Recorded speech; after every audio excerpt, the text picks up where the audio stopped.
السلام علیکم ورحمۃ اللہ وبرکاتہ۔ کیسے ہیں آپ لوگ سب؟ امید کرتے ہیں ایمان اور صحت کی بہترین حالت میں ہوں گے۔ اللہ تعالیٰ آپ سب کو اچھا آمین یا رب العالمین۔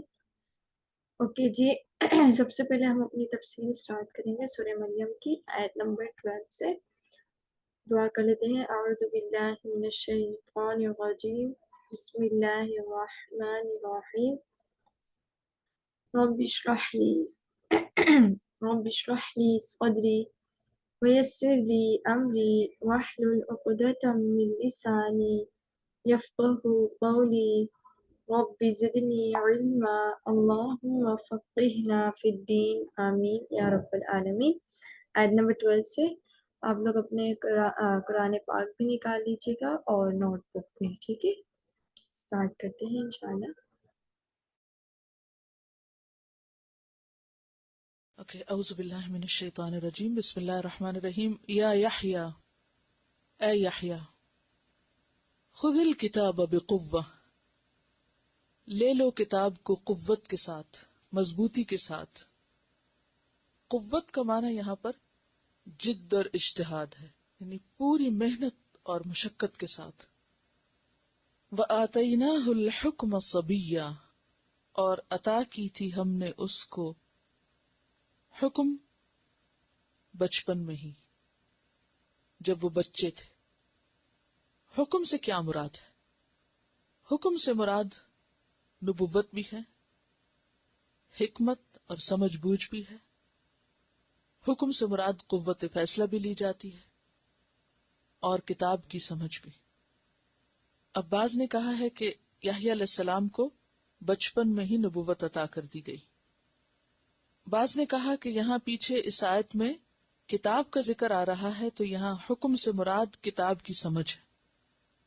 اور بعض روایات میں یہ بھی آتا ہے کہ آپ نے 3 سال کی عمر میں تورات پڑھ لی تھی، اور بعض روایات میں آتا ہے کہ 7 سال کی عمر میں آپ تورات کے ماہر ہو گئے تھے، یعنی سمجھ چکے تھے۔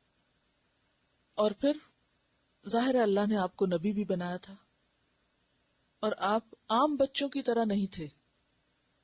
کہا جاتا ہے کہ آپ کو کھیلنے کا بالکل شوق نہیں تھا۔ اب اس میں آپ دیکھیے کہ ایک بچے کی تربیت میں والدین کا کتنا ہاتھ ہوتا ہے۔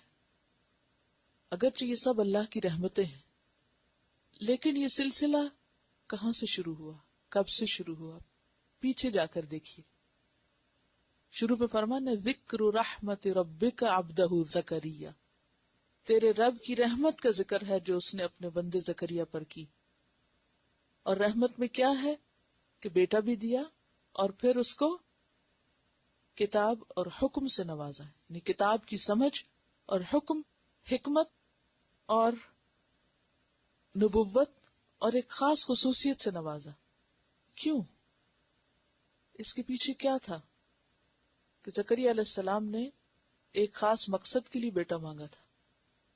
پھر زکریا علیہ السلام نے صرف بیٹے کی دعا نہیں، بیٹے کے ساتھ اس کے نیک اور سمجھدار ہونے کی اور اچھا بیٹا ہونے کی دعا کی، کیونکہ انہوں نے کہا تھا کہ یہ میرے آگے مشن میں میرا مددگار ہو۔ اب آپ دیکھیے کہ وہ خود اتنے بوڑھے ہو چکے ہیں اور بیٹا ابھی بہت چھوٹا ہے۔ اب اگر وہ بیٹا عام بیٹوں کی طرح اور عام بچوں کی طرح اپنا بچپن کھلنڈرے پن میں گزار دیتا، جیسے عام بچے بہت ناز و نام میں پالے جاتے ہیں، پھر کہتے ہیں جی بچہ ہے، ابھی تو بچہ ہے، اور ساری زندگی وہ بچہ ہی ہے۔ یعنی ہم بچوں کو ایسا لاڈ دیتے ہیں کہ ان کو بڑا ہونے ہی نہیں دیتے، ان کے ساتھ سنجیدگی کا معاملہ ہی نہیں کرتے، کیونکہ ہماری اپنی زندگی میں کوئی مقصد نہیں۔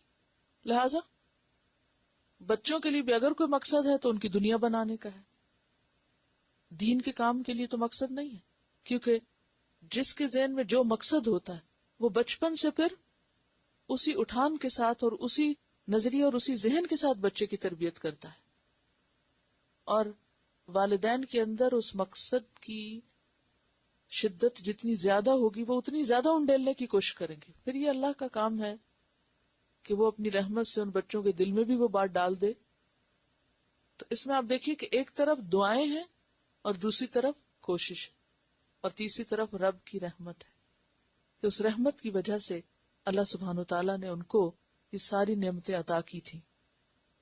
یا یحییٰ خذ الکتاب بقوہ، اے یحییٰ کتاب کو مضبوط پکڑو. ہم بچوں کو کیا مضبوط پکڑاتے ہیں بچپن میں؟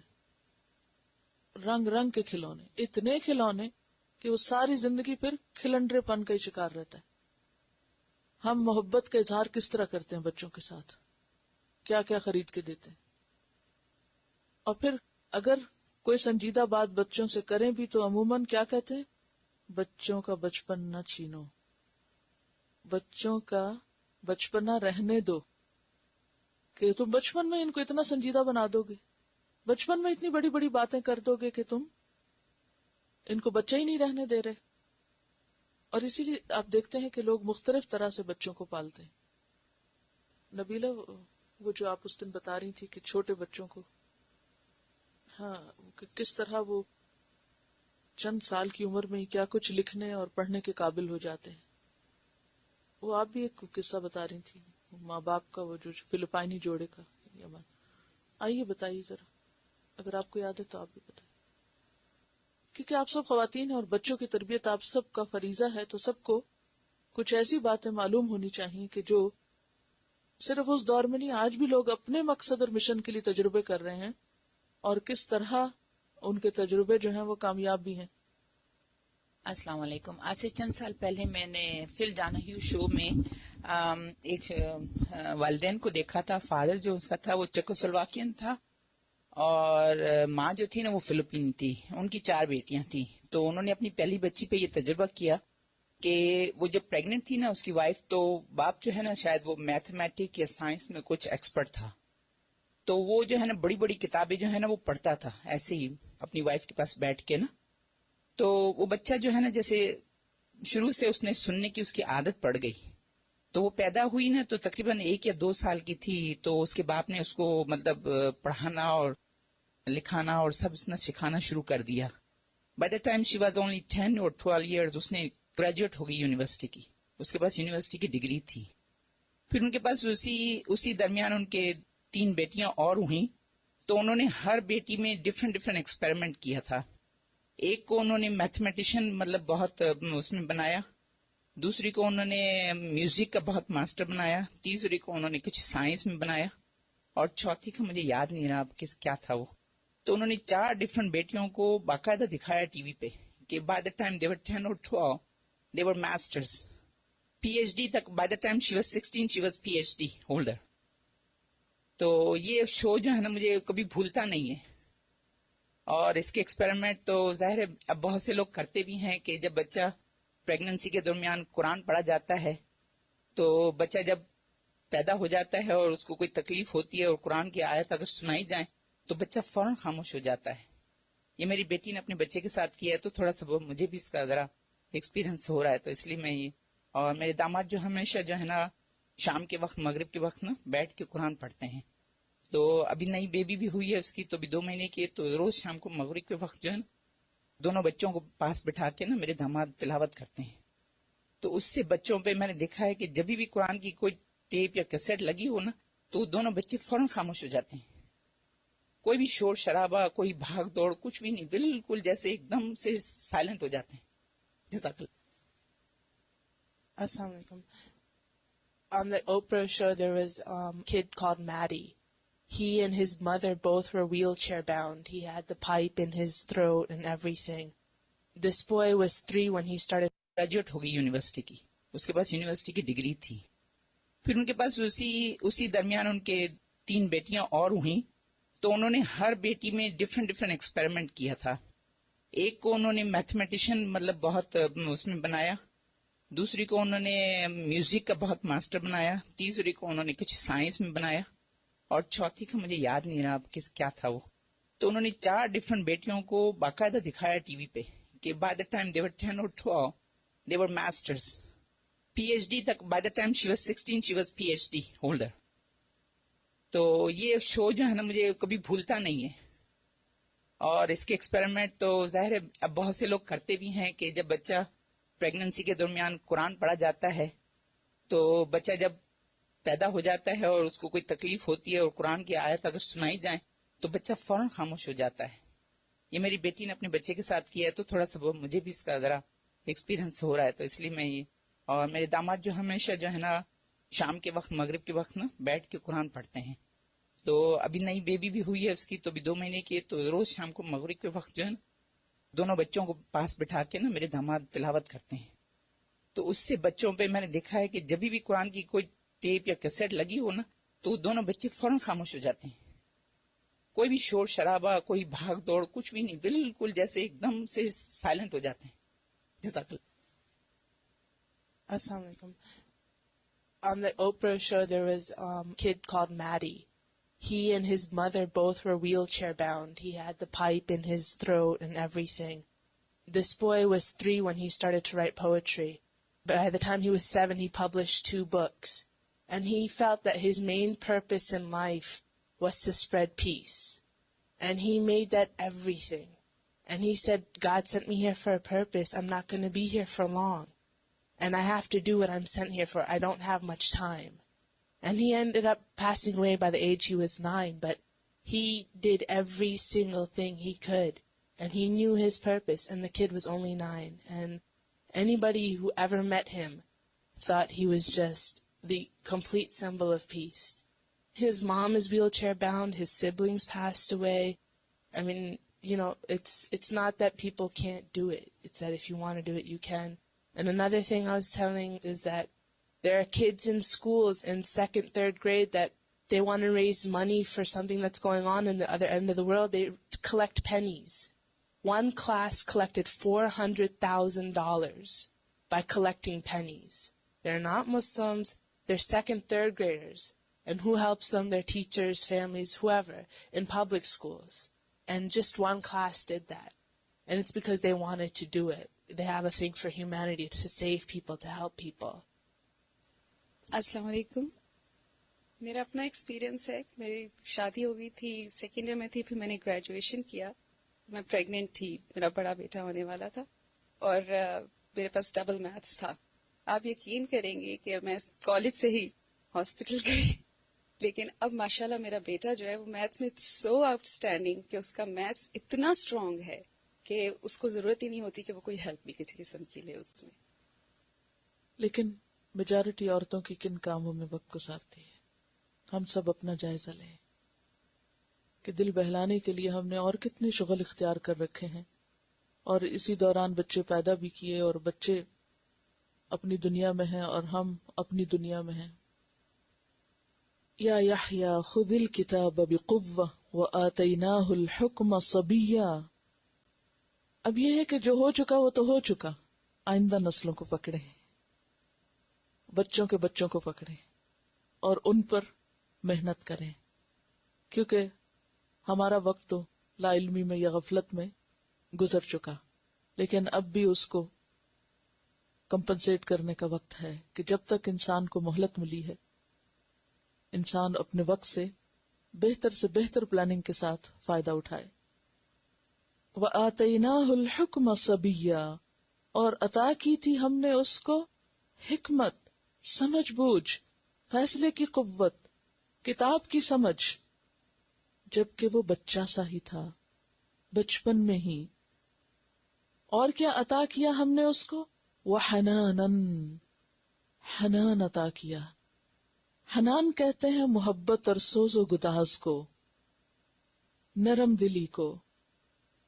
حنین کہتے ہیں کسی چیز کی طرف مشفقانہ طور پہ کھینچ جانا. حنہ یحن سے ہے، رحمت، شفقت، مہربانی. من لدنا، اپنے پاس سے، اپنی طرف سے.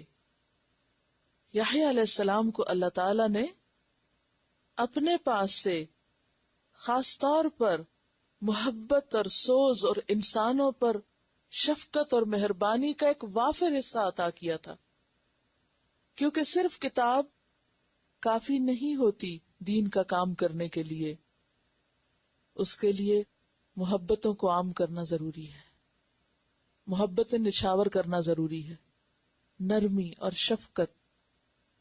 تو وہ اللہ نے خاص طور پر ان کو عطا کی تھی، اور یہی وجہ ہے کہ جب وہ کتاب پڑھاتے تھے کتاب سکھاتے تھے تو لوگوں کے دل دہل جاتے تھے، دل پگھل جاتے تھے. زکریا علیہ السلام نے بیٹا مانگا ہی اس کام کے لیے تھا، اور اللہ نے بیٹے کو وہ خوبیاں دیں کہ جو اس مقصد کو بدرجہ اتم پوری کرتی تھی. علم، فہم، حکمت کے ساتھ حنان، سوز، گداز، تڑپ، جذبہ، اور یہ نہایت وافر ملا تھا ان کو، خاص طور پر انہیں عطا کیا گیا تھا، کیونکہ اس محبت اور تڑپ کے بغیر خالی علم اور خالی باتیں جو ہیں وہ اثر نہیں کرتی.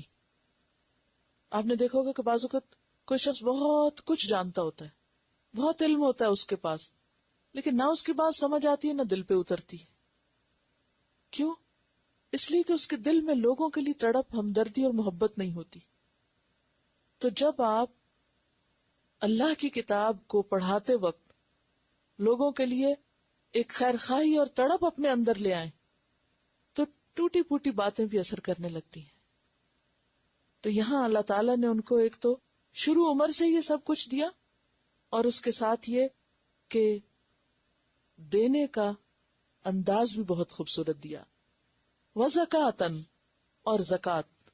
زکات سے مراد یہاں ستھرائی، پاکیزگی اور تزکیہ نفس، یعنی یہ نہیں کہ صرف باہر کی محبت بلکہ اندر کی پاکیزگی بھی تھی. دل کے بھی اچھے تھے، اندر باہر سے اچھے تھے. کیونکہ اگر دل میں تڑپ نہیں ہو یا دل میں کسی کے لیے میل ہو اور بغض ہو، نفرت ہو، عداوت ہو، تو زبان سے اگر آپ محبت کا اظہار کریں تو وہ کیسے لگتا ہے؟ آپ سب انسان ہیں اور آپ بھی دل اور نظر رکھنے والے ہیں، لوگوں کے رویوں کو خوب اچھی طرح محسوس کر جاتے ہیں. آپ بچے محسوس کر لیتے ہیں. آپ نے دیکھا ہوگا کہ بعض اوقات بچے کو کوئی ایک اٹھائے تو دوڑ کے جاتا ہے، دوسرا اٹھائے تو رونے لگ جاتا ہے. کس چیز کا فرق ہوتا ہے؟ رویے کا فرق ہوتا ہے، یا وہ اندر سے جو کیفیات ہوتی ہیں وہ دوسرے کو کھینچتی یا ریپلس کرتی ہیں، دور ہٹاتی ہیں.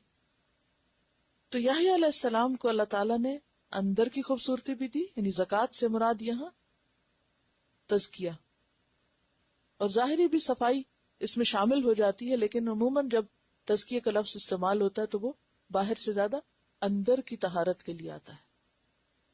تو یاد رکھیے کہ اگر آپ مصنوعی محبتوں کا اظہار کریں گے لوگوں کے ساتھ، بناوٹی اور تکلفانہ خیر خواہی کا، تو بہت جلد پتہ چل جائے گی، کیونکہ مصنوعی چیز اثر نہیں رکھتی زیادہ. کہتے نا جو بات دل سے نکلتی ہے اثر رکھتی ہے. اور دل کی صفائی ایک چیز سے ممکن ہوتی ہے، اور وہ ہے معاف کرنا، درگزر کرنا. ادھر سے سنا ادھر بھلا دیا، ادھر کسی کی غلطی ادھر درگزر. عفا یعفو کا کیا مطلب ہوتا ہے؟ مٹاتے جانا، مٹاتے جانا. جیسے ظاہری جسم کے اوپر میل کچیل آ جاتی ہے، گرد و غبار آ جاتا ہے، ایسے لوگوں کے رویوں سے، بد اخلاقی سے دل پہ بھی غبار آتے ہیں، غم اور رنج ہوتا ہے، تکلیف ہوتی ہے. لیکن اللہ کی مدد سے اگر انسان کے دل میں لوگوں کی محبت ہے تو بہت جلد چلی بھی جاتی ہے. اور اگر تعلیم کے ساتھ یہ کیفیت شریک ہو جائے، شامل ہو جائے، تو کام بہت آسان ہو جاتا ہے اور فائدہ مند ہو جاتا ہے. تو یہ جو خاص ان کو اللہ نے نعمتیں نوازی تھی، کیا؟ کتاب، کتاب کی سمجھ، حکم، حنان اور زکوٰۃ. وَكَانَ تَقِيًّا، اور وہ متقی تھے. تقیہ تقوی والے تھے. یہ بھی صفت مشبہ کا ہی صیغہ ہے، یعنی اللہ کے مطیع، فرما بردار، اللہ سے ڈرنے والے. اب دیکھیے کہ ظاہر اور باطن کا فرق جب ہی کم ہو سکتا ہے جب انسان کے اندر اللہ کا ڈر. کیا کہا ہے میں نے؟ ظاہر و باطن کا فرق، یعنی آپ ظاہراً محبت کا اظہار کر رہے ہیں اور اندر سے آپ دوسرے کے لیے خوش نہیں ہیں، تو کیا ہوتا ہے؟ ایک طرح کا دھوکہ ہی ہے نا. یہ فرق کیسے کم ہو سکتا ہے؟ جب اللہ کا خوف ہوتا ہے، کہ انسان کو پتا ہوتا ہے کہ میرا رب دیکھ رہا ہے، میں بندے کو تو دھوکہ دے سکتا ہوں، اس کو تو بے وقوف بنا سکتا ہوں ظاہری باتیں کر کے، اللہ کو تو نہیں دے سکتا. تو جب انسان کا معاملہ سراسر اپنے رب کے ساتھ، اپنے مالک کے ساتھ ہو جاتا ہے، تو پھر یہ سب کچھ آسان ہونے لگتا ہے. وَحَنَانًا مِن لَدُنَّا وَزَكَاةً وَكَانَ تَقِيًّا وَبَرًّا بِوَالِدَيْهِ. اور انسانی رشتوں میں سب سے پہلا رشتہ ماں باپ کا رشتہ، کہ وہ اپنے والدین کا بہت خیال رکھنے والے تھے. بر کا لفظ بحر کے مقابلے میں ہوتا ہے، خشکی کے لیے، تو وسیع پیمانے پر نیکی کے لیے بر کا لفظ آتا ہے. اور برن یہاں بمانا بار رن ہے، یعنی نیکی کرنے والے، نیکی کی طرف مائل. اسی سے لفظ حج مبرور بھی ہے، مبرور یعنی ایسا حج جس میں انسان ہر وقت نیکی کی طرف ہی مائل رہا اور گناہوں سے بچتا رہا. وہ سب سے زیادہ اپنے ماں باپ کا خیال رکھنے والے تھے، ہر دم ان کے ساتھ نیکی کرنے والے. وَلَمْ يَكُنْ جَبَّارًا عَصِيًّا. اور نہ تھے وہ سرکش. جبار کا لفظ پیچھے آپ پڑھ چکے ہیں. عصیہ نافرمان. اب یہ بھی صفت مشبہ کا صیغہ ہے، تو ایک ہوتا نا عاصی گناہگار، اور ایک ہے عاصی بہت زیادہ گناہگار. اسی لیے ترجمہ کیا ہو رہا ہے؟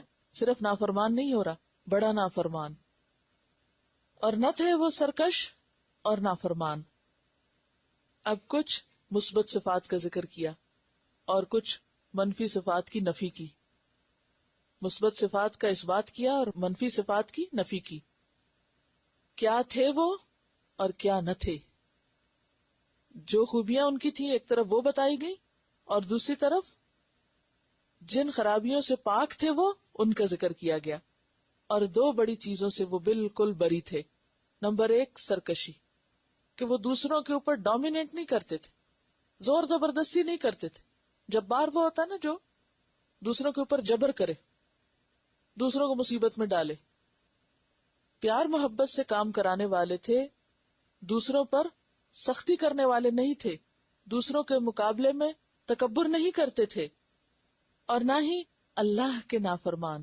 عصی عین سواد یہ سے نبی صلی اللہ علیہ وسلم کی بھی یہی صفت آئی ہے.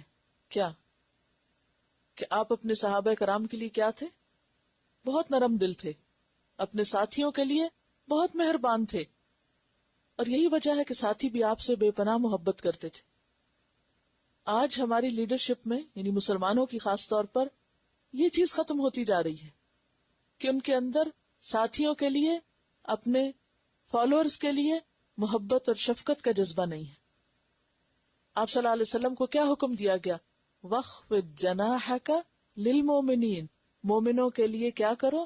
اپنے کندھے جھکا کے رکھو، عاجزی اختیار کرو.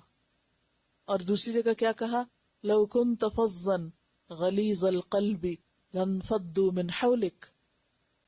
لَوْ كُنْتَ فَظًّا، اگر آپ بد اخلاق ہوتے، غلیظ القلب سخت دل ہوتے، لَانفَضُّوا مِنْ حَوْلِكَ، یہ سب آپ کے پاس سے بھاگ جاتے، کوئی آپ کے ساتھ نہ ہوتا.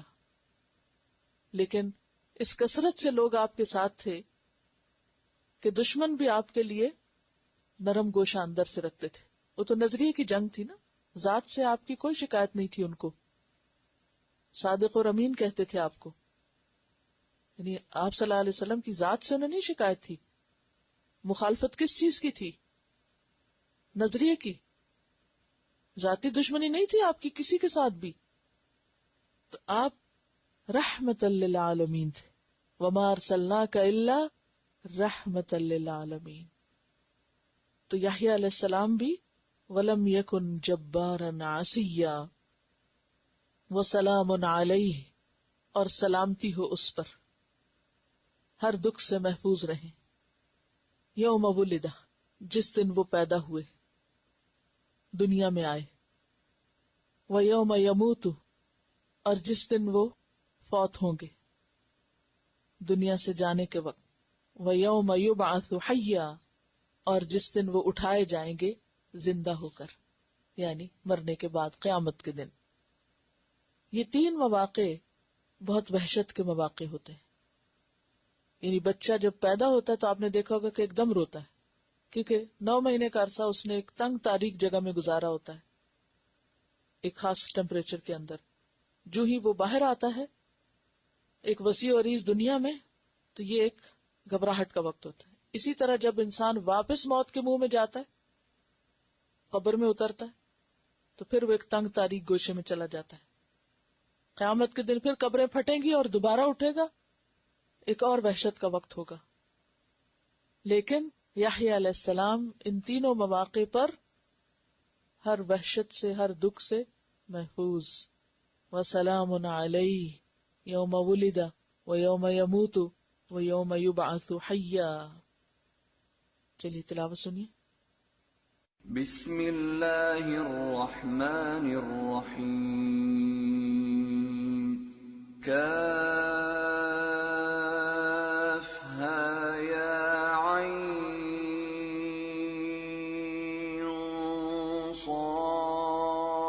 صاد.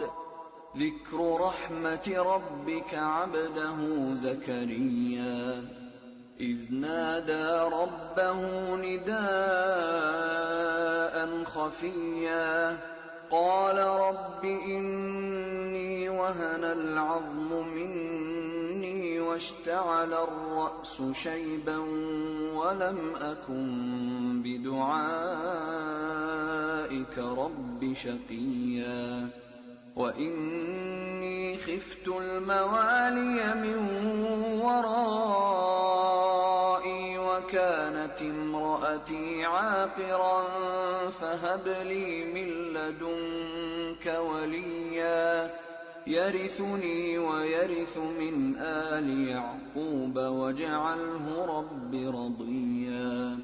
يا زكريا إنا نبشرك بغلام اسمه يحيى لم نجعل له من قبل سميا. قال رب أنى يكون لي غلام وكانت امرأتي عاقرا وقد بلغت من الكبر عتيا. قال كذلك قال ربك هو علي هين وقد خلقتك من قبل ولم تك شيئا. قال رب اجعل لي آية. قال آيتك ألا تكلم الناس 3 ليال سويا. فخرج على قومه من المحراب فأوحى إليهم أن سبحوا بكرة وعشيا. يا يحيى خذ الكتاب بقوة وآتيناه الحكم صبيا وحنانا من لدنا وزكاة وكان تقيا وبرا بوالديه ولم يكن جبارا عصيا. وسلام عليه يوم ولد ويوم يموت ويوم يبعث حيا.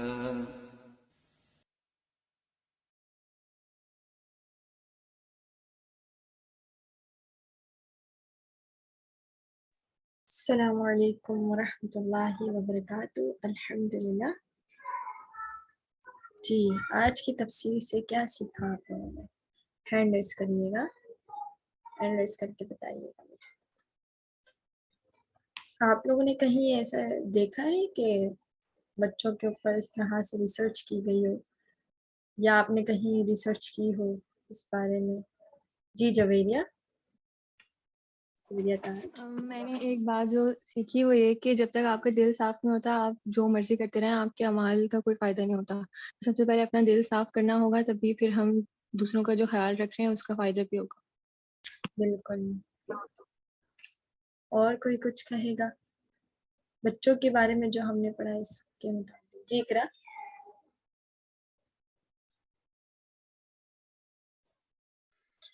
جی السلام علیکم. جی میرا اپنا پرسنل ایکسپیرینس ہے. ماشاء اللہ سے میرے 4 بچے ہیں. تو جو 2 بڑے بچے ہیں تو اس وقت میں قرآن سے جڑی ہوئی نہیں تھی.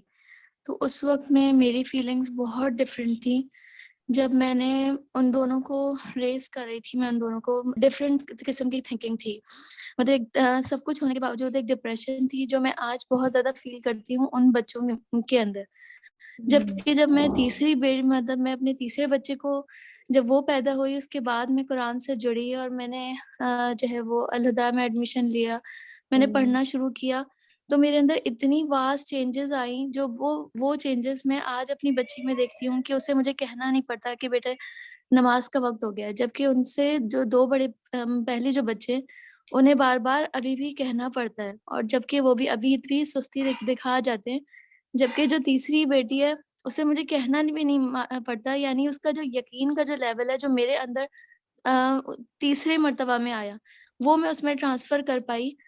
تو یہ میں نے بہت بڑا اپنے جو ہے وہ پرسنل ایکسپیرینس میں نے لوگوں کو میں بتاتی ہوں کہ دیکھو میرے بچوں کو کہ کتنا زیادہ فرق ہے. کہ جب میں بالکل قرآن سے قریب نہیں تھی تو تب میں نے جب بچوں کو اپنے بڑا کیا تو میں ان کے اندر وہ یقین ہی نہیں ڈال پائی. اصل میں جب ہم یقین ڈالنے میں کامیاب ہو جاتے ہیں بچوں کو کے اندر نماز کا، اللہ کے خوف کا، تو وہ خود بخود عمل کرنے لگتے ہیں. ہمیں انہیں بار بار کہنے کی ضرورت ہی نہیں پڑتی. لیکن جب ہم یقین ڈالنے میں کامیاب نہیں ہوتے کیونکہ وہ یقین ہمارے اندر خود نہیں ہوتا، تو اس لیے وہ ان بچوں کے اوپر بار بار محنت کرنے کی وہ ضرورت پڑتی ہے. تو میری بہت زیادہ شدت سے دعا ہے کہ اللہ تعالیٰ میرے بڑے بچوں کو بھی جو ہے وہ ایمان دے اور ان کو یقین کے لیول پہ سوچنے کی توفیق دے، جو مجھے اب نصیب ہوا جا کے بہت سالوں کے بعد وہ بچوں کے اندر جو ہے وہ آ جائے. اور اللہ تعالیٰ میرے چھوٹے بچوں کے اندر بھی اسی طریقے سے ان کو اس پہ قائم رکھے. تو میں نے بہت زیادہ ایکسپیرینس اب مطلب اپنے پرسنل اس سے چینج فیل کیا اپنے بچوں کے درمیان. حالانکہ میں وہی ہوں لیکن فرق یہ تھا کہ پہلے میرے پاس قرآن نہیں تھا، اب میرے پاس قرآن ہے. الحمدللہ. جزاک اللہ. جی اور کوئی کچھ کہے گا اس حوالے سے؟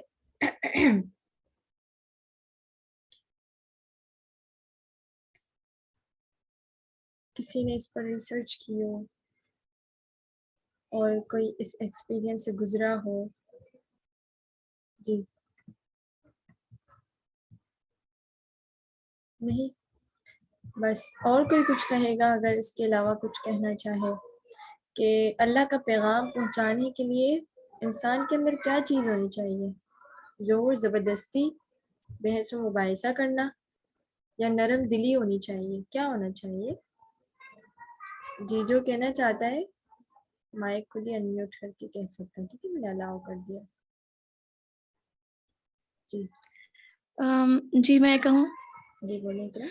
جی میں بھی پرسنلی یہ سمجھتی ہوں کہ جب تک ہمیں دل سے خیرخواہی نہیں ہوتی نا کسی کی، جب ہمارے دل میں شدید تڑپ ہوتی ہے کہ یا اللہ اس کا دل بھی اسی طرح ہی قرآن پہ آ جائے، یا اس کا دل بھی اسی طرح ہی آپ سے قریب ہو جائے جس طرح میں سوچتی ہوں، یا میرا دل اللہ سے قریب ہے، تو جب تک شدت والی محبت کسی سے نہیں ہوتی نا تو ہم اس سے وہ کام کروا نہیں پاتے، یا اس کو کنوے نہیں کر پاتے، یا پھر اس کو سمجھا نہیں سکتے. تو سب سے پہلے جو ہے وہ اللہ سے تڑپ ہونی چاہیے اس بات کی کہ دل سے شدید تڑپ ہونی چاہیے کہ یا اللہ اس کو بھی جو ہے وہ اپنے آپ سے جوڑ دیجیے، کیونکہ ہمارے اندر ایسی صلاحیت نہیں ہوتی کہ ہم کسی کو ہم کہے اور اس کے اندر اور وہ ہمارا کہنا مان لے. ہم سے تڑپ ہماری جو ہوتی ہے وہ اللہ دیکھتا ہے اور پھر اس بندے کے اندر وہ ڈالتا ہے. تو مجھے یہ لگتا ہے کہ جب ہم بہت زیادہ کسی کے ساتھ سنسیئر ہوتے ہیں تو تب وہ ہماری بات سمجھ پاتا ہے، اور اگر ہم رسمی طور پہ کہہ رہے ہوتے ہیں تو اس کو ہماری بات کا کوئی اثر نہیں ہوتا. اسی طرح اگر بچوں میں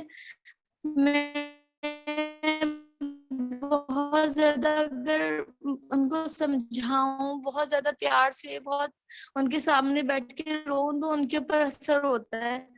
اور اگر ان کو لگتا ہے کہ ٹھیک ہے مہینے چلتے پھر تو کوئی بات کہہ دی تو اٹس اوکے، کوئی بات نہیں، اس کو اگنور کرنا بہت آسان ہے۔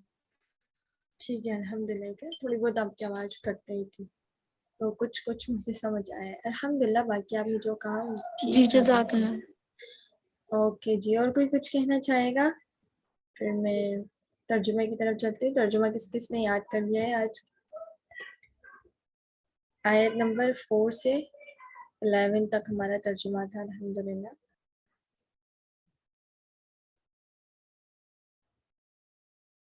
جی، کسی نے یاد نہیں کیا ہے؟ ٹھیک ہے، چلیں پھر ہم اپنی تجوید کی طرف چلتے ہیں۔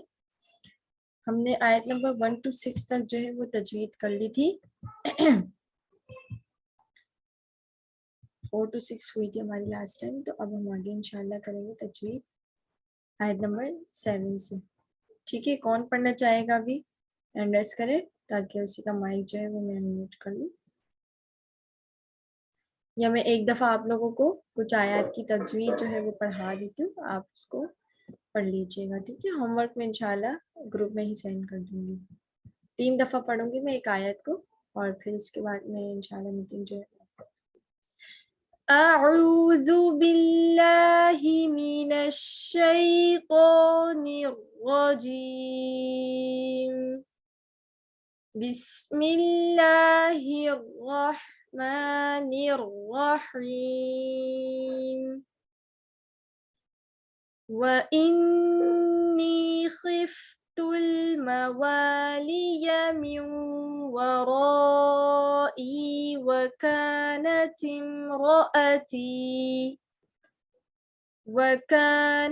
امْرَأَتِي عَاقِرًا فَهَبْ لِي مِنْ لَدُنْكَ وَلِيًّا۔ آیت نمبر 7 سے انشاءاللہ پڑھوں گی۔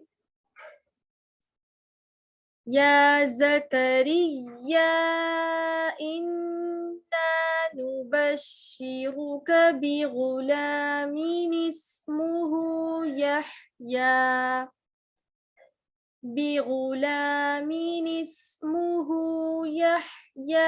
لم نجعل له من قبل سمیّا۔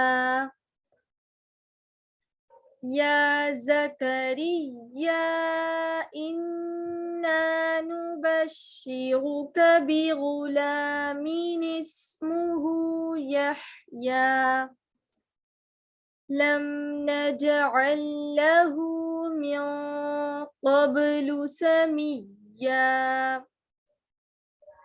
قال رب أنى يكون لي غلام وكانت امرأتي عاقرا